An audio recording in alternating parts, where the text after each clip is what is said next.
एक राजा होता. त्याचे 3 मंत्री होते. राजा त्या मंत्र्यांची निष्ठा आणि हुशारी पाहण्यासाठी परीक्षा घेण्याचे ठरवतो. परीक्षा म्हणून राजा त्यांना 3 पिशव्या देतो आणि जंगलात जाऊन त्या पिशव्यामध्ये फळे भरून आणा असे सांगतो. पहिला मंत्री खूप विश्वासू आणि मेहनती होता. तो विचार करतो, राजाने माझ्यावर विश्वास ठेवून फळे आणण्यास पाठवले. त्यांच्यासाठी मी खूप चांगले फळे घेऊन जाईल.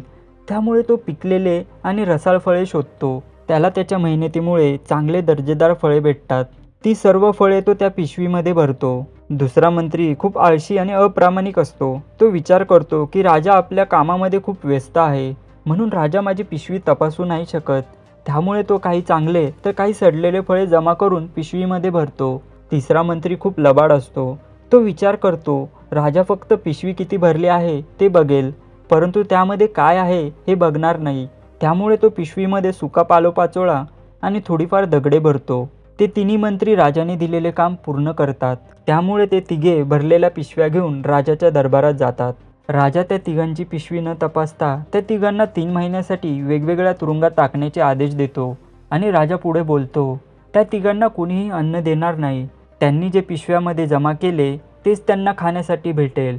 पहिला मंत्री त्याने जमा केलेले दर्जेदार फळे खाऊन 3 महिने जेलमध्ये जिवंत राहतो. तो स्वतःचा प्रामाणिकपणा आणि परिश्रमासाठी कृतज्ञता व्यक्त करतो.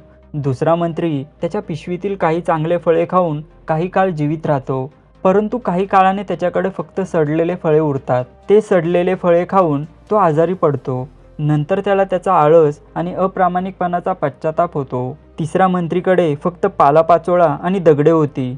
खाण्यासाठी काही नसल्याने व उपासमारीमुळे तो जेलमध्येच मरण पावतो. त्याला स्वतःचा मूर्खपणा समजला आणि त्याला स्वतःच्या कर्माची शिक्षा भेटली.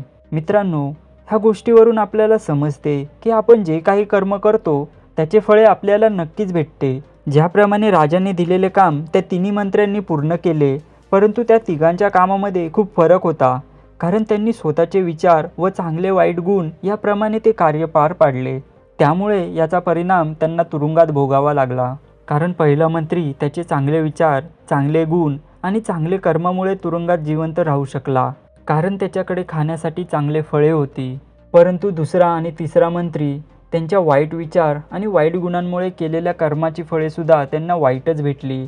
यावरून आपल्याला शिकायला मिळते, जर आपण चांगले कर्म केले तर त्याचे फळसुद्धा आपल्याला चांगलेच भेटते, आणि जर आपण वाईट कर्म केले तर त्याचे फळसुद्धा वाईटच भेटते, कारण आपण जे पेरतो तेच उगवते. धन्यवाद.